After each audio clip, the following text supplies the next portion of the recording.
Good day, everybody. Oh, a lot going on, not just in the world of golf, with the world of sports. What a fantastic weekend and an awesome Super Bowl. If you're watching this, right after the Super Bowl, and it was great up until the pass interference call. Then it ruined the entire game. It just ruined the game.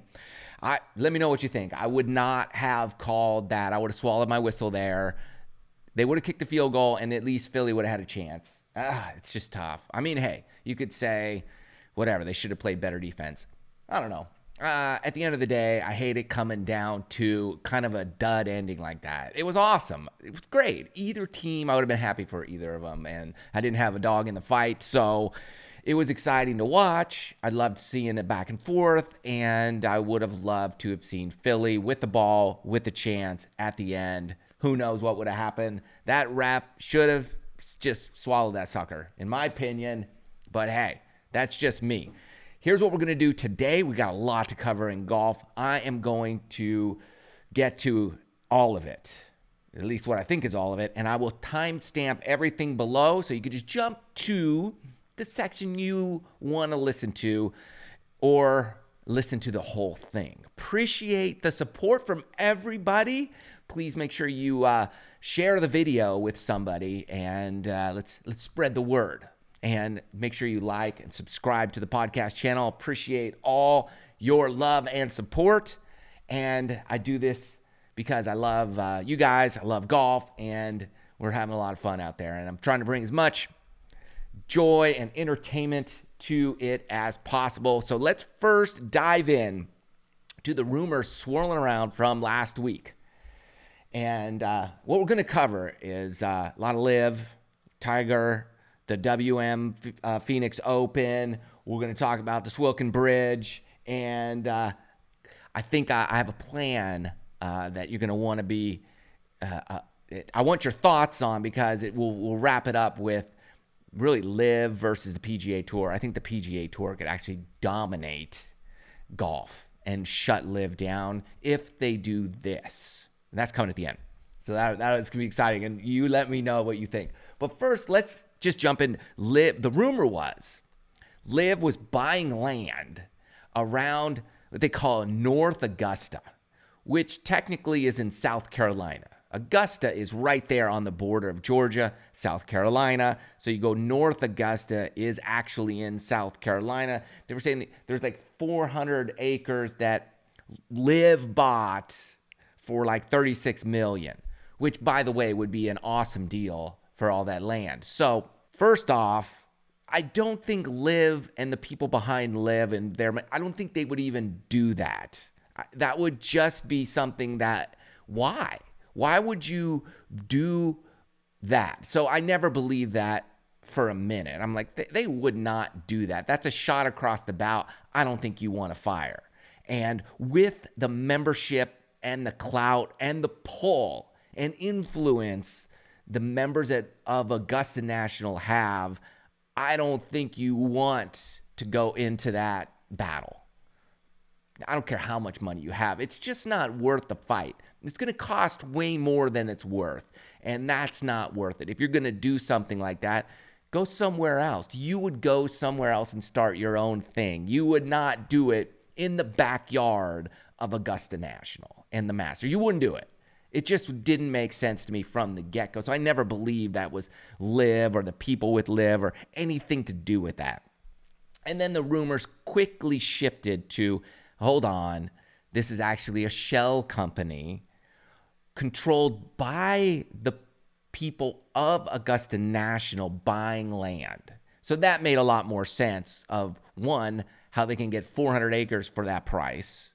That made sense if it were the members or this people associated with Augusta National, right? The owners of it, which technically are the members. So that made a lot more sense. And then the rumors are now that they're going to build a golf course there for a women's Masters. See, that makes a lot more sense. Now, why would you not just have a women's Masters at Augusta National? That's the next question. Here's why. One is Augusta National is only open so many months of the year. I believe it's from, let's say, October, November, through just right after the Masters, maybe a month or two after, because then it gets too hot for the grass that they use there. So it all dies and they kill it off and they redo the course every single year. So there's really not a lot of time to play Augusta, especially when it's in its prime, which is right around the Masters. So they've got the women's amateur, then they have the Masters, and all the volunteers get to play, so they got to work that in. That's just a day or 2 days. And anyways, there's just not, so if you had a women's Masters there, the members are like, hey, when do we get to play the golf course we built? So it didn't make any sense. So why not build a golf course for the women right there? It'll look very similar, and it could be just as epic, and it could be its own environment, just like Augusta National is for the Masters and what it does. So that's what we believe those rumors are actually about, is that it's actually bought by the people from Augusta National. So I never believed it. The internet, Twitterverse goes crazy right out of the get-go, and we just got to take a step, take a breath, and say, hold on. Let's just back it up a couple notches and see what's up. Let me comment. Let me know what you think about that. And what do you think about the women having their own, let's say, Masters tournament? I think that's awesome. I love the women's amateur championship that they do at Augusta National on the Saturday pre-Masters, and then Sunday they have the drive, chip, and putt challenge for the kids. That's always been awesome. The last number of years they've been doing that. And then, so if they have a women's professional major, the question is now, is this another 6? Are we at 6 majors now for the women? If that happens, that's a lot. Anyways, that'll be interesting. If they do a women's Masters, it will be like the major for them. So we'll see about that. So speaking of the Twitterverse and how Twitter goes crazy about everything that happens, what did you think about the Swilcan Bridge debacle that went down? So at St. Andrews, on the 18th hole, you go over the bridge, a famous Swilcan Bridge, and you get your photo there. They put these pavers down. I mean, it did look awful. All right, so they put these pavers down and said, hey, we're getting a lot of foot traffic here, erosion, whatever. We're going to put these pavers down. You could stand on there for your photo, then go over the bridge, and it'll help with the soil and whatever. I mean, look, just as many people are going to cross over that as did before, whether the pavers are there or not. So if you want to cut down on foot traffic, I guess have multiple bridges or something, but that's where they're going over. So of course you're going to have that. So here's the deal. That quickly got reversed. I mean, Twitter went crazy. Everybody just hated on it right out of the gate. And I looked at it at first and I'm like, what in the world? It looked horrible, to be honest. It did not look good. And the internet let everybody know how awful this looked. It was bad. So I'm thinking, is this is just, who's designing this stuff? There's like a gazillion ways. I'm no like landscaper, but I would imagine that there's a way to do that without doing that, right? Like, can you dig up the earth, put the pavers underneath, and then put the earth back so no one could know? And that would help eliminate the depression, the erosion, the stuff. Could that protect it? Maybe they just wanted grass to grow there and whatever. I mean, I would be more, it would have looked better if they put just a synthetic grass there to protect it versus, and you can get some good fake grass. So anyways, there's like a million ways you could have solved that problem. But nonetheless, Twitter won. I shouldn't just say Twitter. Internet won, and St. Andrews got the tractors back out there, fixed it right back up. I mean, this happened so fast. Good job, Internet. Internet won. And rightly so. It looked ridiculous. Memes were coming out all over the place of these things.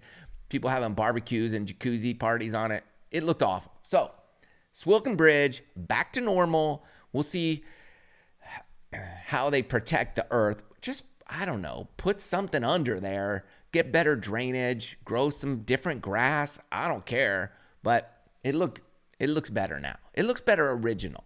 Keep it original. Good job. Good job, Internet. That's the Swilcan Bridge. What a mess. Man, that was quick. I wish other things would change that fast, but whatever. That's all well and good. All right. Let's jump in. A couple things happening. One is Tiger Woods announces he's going to be playing at Riviera here this week at the Genesis Invitational. Why is he doing this?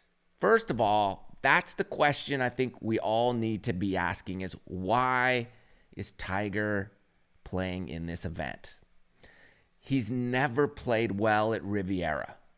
It's not a venue where he typically shines. So he struggles there just in his game, has for years. Didn't even play there for a number of years because he just doesn't play well there. He would play Torrey Pines well, right? He would go to Pebble, and he would wait, and then really begin his charge kind of on the Florida swing. But here we go. Now, he's tied in with Genesis, so it's a sponsor relationship. Fantastic. So I could see him being there, making a huge presence, maybe playing in the Pro-Am, doing a lot of stuff on camera with the media, all that kind of stuff. Why is he playing? Is he prepping for the Masters? Is this one of his tournaments that he's gearing up for? Or is there another reason? What would that other reason be? Is he only playing because he knows he only will have 2 rounds? I got to ask that question. Right?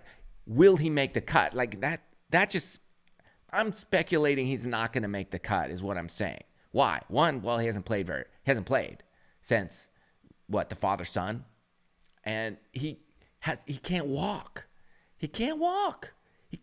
Like there's 2 tough walks there. And so maybe that's why he chose Riviera, because there's only the downhill on 1 and the uphill on 18. That's kind of it. Other than that, it's flat. But if you're going to walk a flat course, why not go to Torrey Pines? That's relatively flat. That's an easy walk compared to the big downhill at Riv and the big uphill at Riv on 1 and 18. That's going to be a challenge for him. So is he only playing, 1, because of his sponsor with Genesis? Is he just trying to be a good company guy and say, hey, I'll be in, help the tournament? And does he know in the back of his head, hey, I'm going to just miss the cut, so that's fine. I get 2 rounds, and then I get to chill, and I get to be there all weekend, and I'll be on the camera and in the booth with the guys and really promote the event. That's kind of what I think it is. That's kind of what it feels like to me. Do I want him to make the cut? Of course I want him to make the cut. I want the guy to win the dang tournament is what I want. But if he's perfectly healthy, I don't think he wins the tournament because he's just never played well there. So that's kind of tough. Also, this is coming just ahead of the first event of the year for LIV. So is Tiger really trying to help ramp up the PGA Tour viewership numbers by diving into this event? Because Thursday, Friday numbers are going to be huge because all the cameras are going to be on Tiger.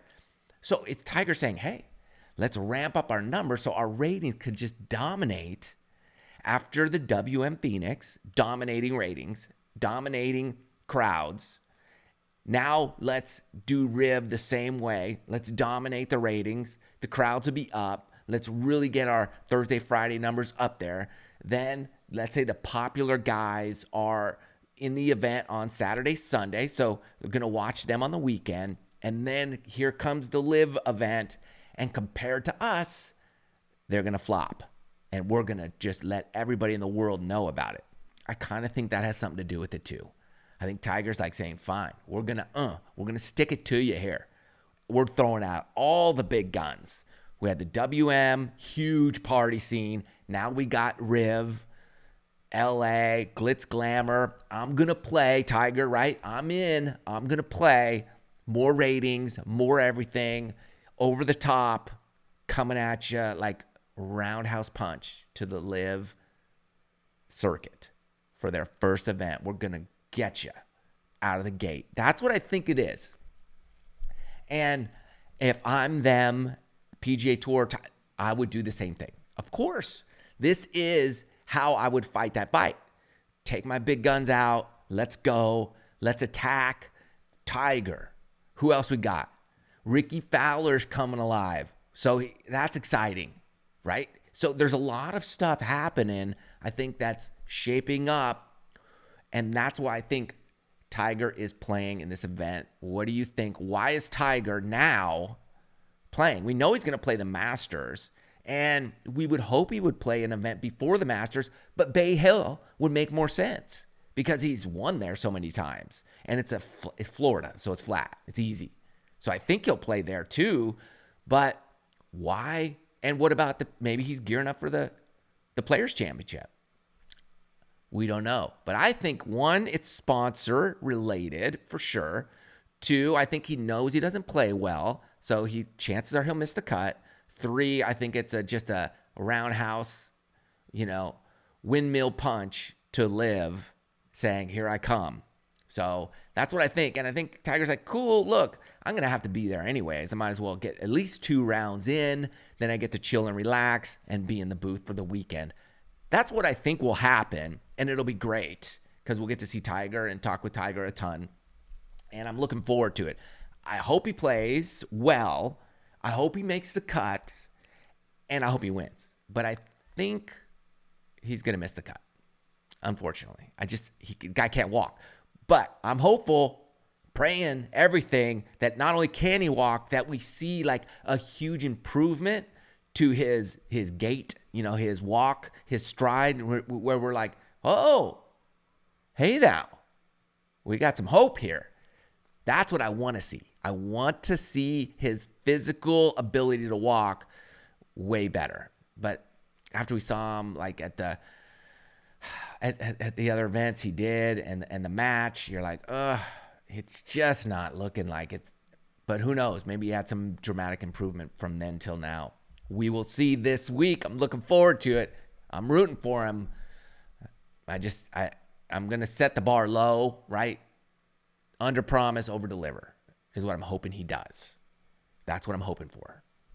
Let me know what you think.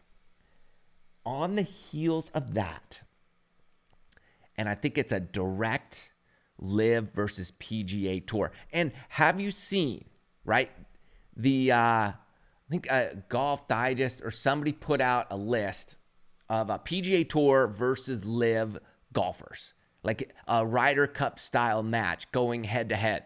So I've got the list here. I'll put it up. We're going to score this, who I think would win, where we would land here on scores. Let's keep track here.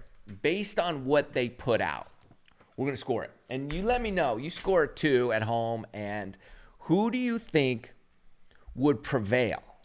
I haven't necessarily added it up. We're just going to go through. I think I know. I have who I think is going to win. We're going to add it up right now and see where we're at in a Ryder Cup style match with what was put out there on social media, pairing up these players versus each other. Who's going to win? Now, let me just start by saying we're never going to see this happen. I do not believe this would happen. I think LIV and Greg Norman and those guys would want it to happen. I do not think the PGA Tour is ever going to go for it because what it does is it gives LIV credibility. So I don't think the PGA Tour even wants to acknowledge that they're a real tour at all. I think they just want to say they're just a bunch of like nutballs playing golf and collecting money, and who cares about, like, they're not legitimate, I think, is where the PGA stands with it, even though legitimate golfers are on that tour and it is legitimate. But I just think they don't want to acknowledge it. So that's why it would never happen. That would be them saying, yeah, we think you're legit. And they don't. Too bad. So we're at least 10 years away from this, maybe longer. All right. The first matchup, we have Tiger Woods versus Phil Mickelson. Now you're going to have to walk. And Tiger hasn't played. I think today, I'm going to give Phil... Phil is going to get the win. So that's 1 point, okay? It's 1-0. Tiger versus Phil. Phil's going to beat him. And what is he going to be? He's probably going to beat him like 4-3. It's going to be pretty bad, in my opinion. I just don't think Tiger hasn't played. It's not going to work. And Phil has been playing, and that's a good matchup, though. Now, who do we got? Justin Thomas and Dustin Johnson. Where does this one land? Justin's been playing pretty well, and Dustin Johnson over on LIV, he as well has been playing pretty well. This would be a battle, and I think here's the thing. If it is a team, but these are singles matches. So if Justin was playing with Jordan Spieth, they would win. I think in the singles match, DJ's going to take him down. In this match, second out of the gate. So another point to DJ, and I think it's 2-1. I think he goes 2-1. He just hits it farther. He doesn't care as much. I think Justin's going to be too riled up. Over the course of the event, this would be the final day, right? So I think Justin would win. Jordan Spieth and Patrick Reed. Now, Patrick Reed, formerly known as Captain America. Now he's been under a number of rules issues. It's coming down to, it's been tough. Jordan Spieth is going to take him down. 100%. Sorry, not sorry. Jordan's going to whoop him. And I think it's going to be bad. Like 5-4. Like, I think he's going to put him down. Patrick Reed's a great player, but I just think the crowd for Jordan is going to be overwhelming. And I don't think Reed could handle it. Rory and Cam Smith. These are two of the top players in the world, maybe the two best players in the world. Scotty Scheffler is number one right now, but let's be honest, and he is playing better. But these two, what a matchup. Now, Rory, when he gets mad and takes it personally, he wins. So I'm going to give Rory the match. And I think he's going to win pretty closely because Cam just cruises. He'll win one up. All right, moving on. Xander and Abraham answer. Abraham just won. And Xander Schauffele's been playing great too. So this is going to be a battle. I think it's going to have. So I think we're going to have that one. They each get a half a point, and we're still tied. What a great matchup. Finau and Paul Casey. Paul Casey's a great player. Steady Eddie. Tony just hits it so much farther, and Tony's chill. He's going to win. So Tony's up one. And I think it's 2-1. I think it's close. Matt Fitzpatrick, major champion now. Bryson DeChambeau. Fitzpatrick is good. DeChambeau's a little wild and crazy. However, he just hits it so much farther. This is going to depend on what course we're on and who's the home crowd, or who sets up the course. Because I think if LIV sets up the course, they're going to set it up to benefit Bryson on a number of holes. If PGA sets it up, they do have long hitters too, and I don't think they're going to worry about Bryson that much. So I don't think it's going to be like an anti-Bryson course. So I'm going to give Bryson that match there, and it's going to be like 2-1. Tom Kim and Ian Poulter. Now, back in the day, Ian would win all day. Ian's still great. He's been playing well. But I'm going to go with the young gun here, Tom Kim, and give him the match. And he's going to be up. And John Rahm versus Brooks Koepka, which it's interesting. I mean, we've got these former, UK guys going to be now on the PGA Tour team. I'm going to give Rahm. He's so good right now. Rahm's going to win, but that's going to be a good match. Max Homa and Sergio. Sergio is all-time great Ryder Cupper, but man, Max Homa is just dominating. So Max is going to get the win there. Cantlay and Joaquin Niemann. Cantlay, hey, a year ago or so, I'd give Cantlay the win. Today, Joaquin Niemann all day. That guy's going to get the victory. Morikawa and Matt Wolff. This is a tough one. This is a tough one because they're both great. Matt's hit or miss, though. He's either hot or cold. So what do we get? We just don't know. We can't rely on him totally. So Colin's going to get the win here. And then we have Scheffler in the cleanup spot versus Mark Leishman. Mark's a tough grinder. And this thing's going to go down. But Scotty's number one in the world right now. It's a lot of pressure, though. But I'm going to give Scotty the win there. Guy's just striping it. So at the end of the day, 1, 2, 3, 4, 5, 6, 7, 8.5 to 1, 2, 3, 4.5. 8.5, 4.5. PGA Tour is going to win. What do you think? PGA Tour is going to win that handedly. In my opinion, okay, I don't have a dog in the fight. I like both tours. But I think head-to-head, currently, PGA Tour takes a win. Let me know what you think. Now, speaking of this, PGA Tour versus LIV. This is interesting. And what I think here is the PGA Tour is trying to take down LIV. They don't want them around. Obviously, they want them done. The PGA Tour could get rid of LIV like that. They could make it irrelevant. They could make it unwatchable. They could win the battle so incredibly easily, in my opinion, it's not even funny. Why haven't they done it? And the answer is staring at them right in the face. It's right there. It's right there. All they have to do is just say, oh, that's what we need to do. Why aren't we doing it? They are doing it. Here's how the PGA Tour can dominate LIV Golf. And I'm a fan of LIV Golf. I've been to a number of the events. I've played in a number of the Pro-Ams. It's a great time. It's more fun than a tour event, typically. It's more fun than most of the tour events. You know what it's not more fun than? And it's not more fun watching? Is the WM Phoenix Open. That's the biggest party in golf of the year. The biggest party. The 16th hole, that's that hole? Okay. That's where it all began, right? That's where Tiger makes the ace and everybody goes crazy, and it was starting to be a party. Why? It's a college town.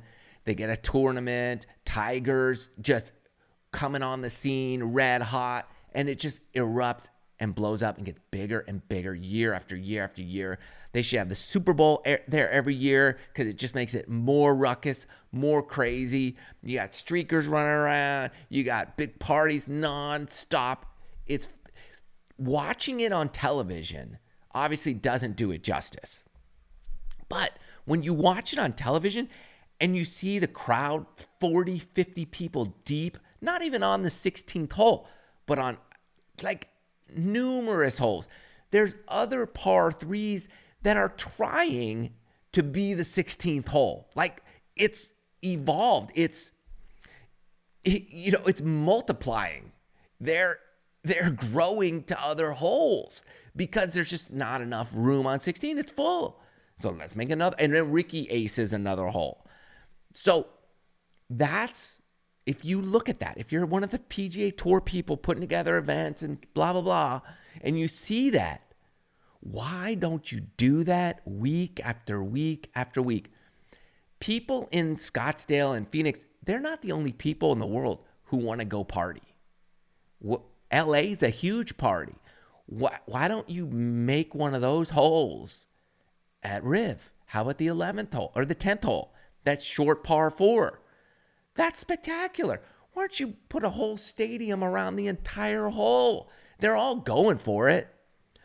Make it a party scene. That's what people want. They want to party. They want to go somewhere and party.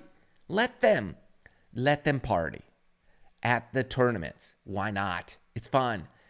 The WM is the whole event. Who cares? It's fun.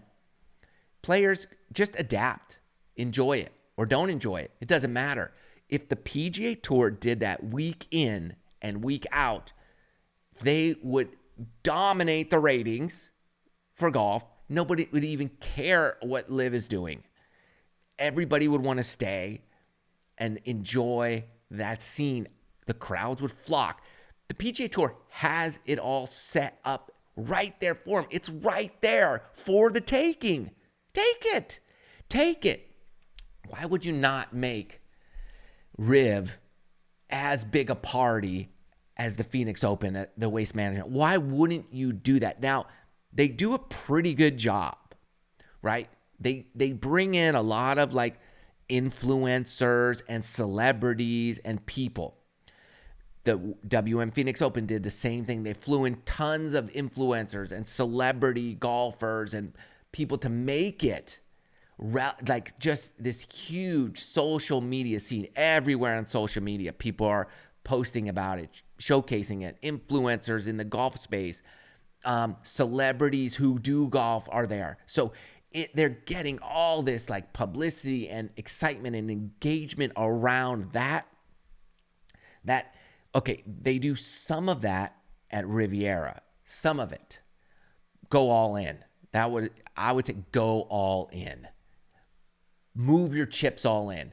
Build a stadium. Now, unless it's already built, they're not going to build it this week at the 10th hole there at RIV. But what's next? You got the Honda Classic coming up. Do it there. You've got other events coming up on your schedule. And think about this. You've got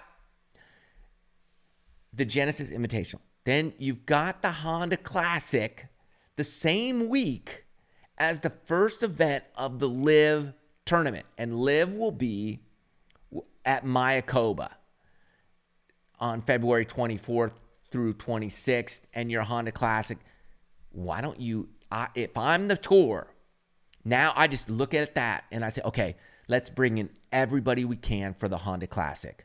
Let's do whatever we can do to make PGA National Resort a huge party scene. We're going to fly everybody in and just rock and roll this sucker. That's what I would do.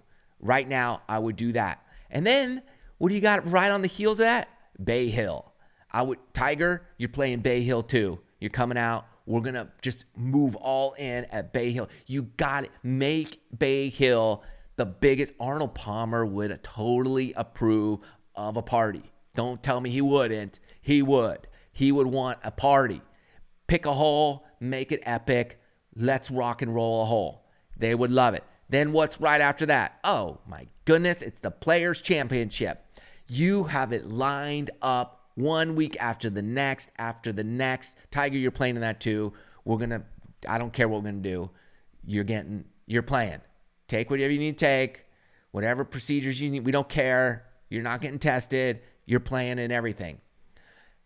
You got the Players Championship. You've got the 17th Island Green hole. It's already set up.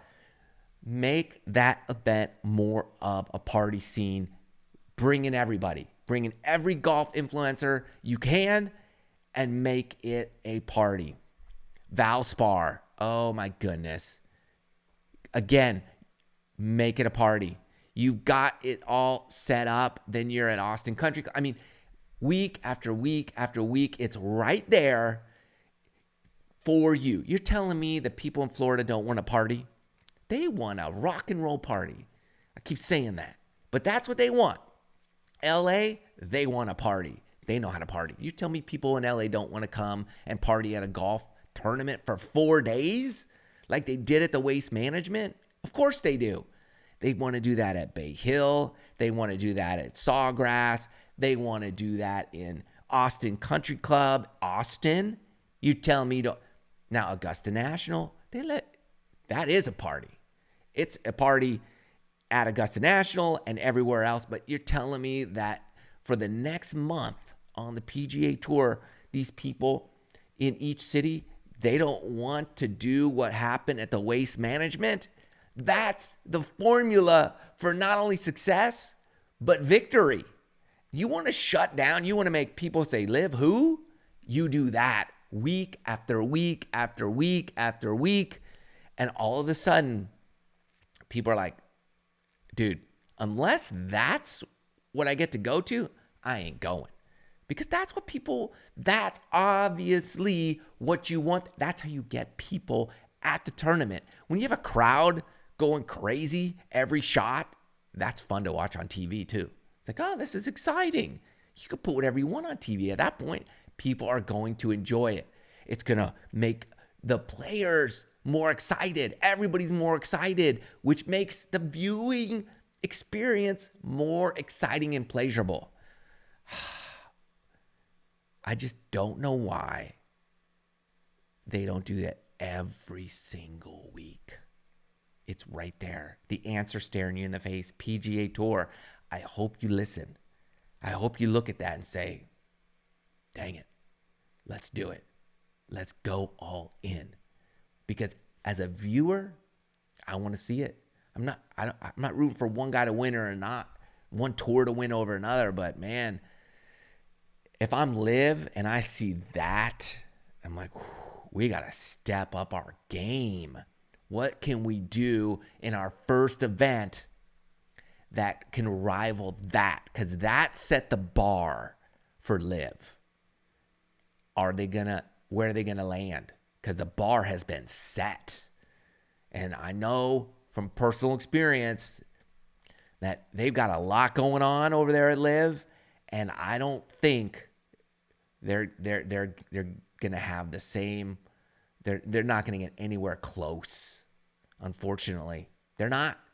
It'll be what it is, but they don't have the infrastructure yet to get there. And the PGA Tour has it, but are they gonna flex it? Is the question. Let me know what you think. Comment below. That's my solution. And again, I like LIV and I want to see him succeed, but I saw that bar set high. Where's it going to be at RIV? Is it going to keep getting lower? Because if you lower it now, then you're like, oh, okay, cool. Because people remember the last thing they saw, and they just saw the Waste Management. Now where's RIV going to sit? That's why Tiger's playing, because he's trying to keep that bar up there. The PGA Tour is trying to keep that bar up there before the LIV first event comes out. Where's the bar going to be? Where do you think? Let me know. That's the world of golf is exciting. It's getting more exciting. And I'm excited to see what happens next. Thanks for watching. See you soon.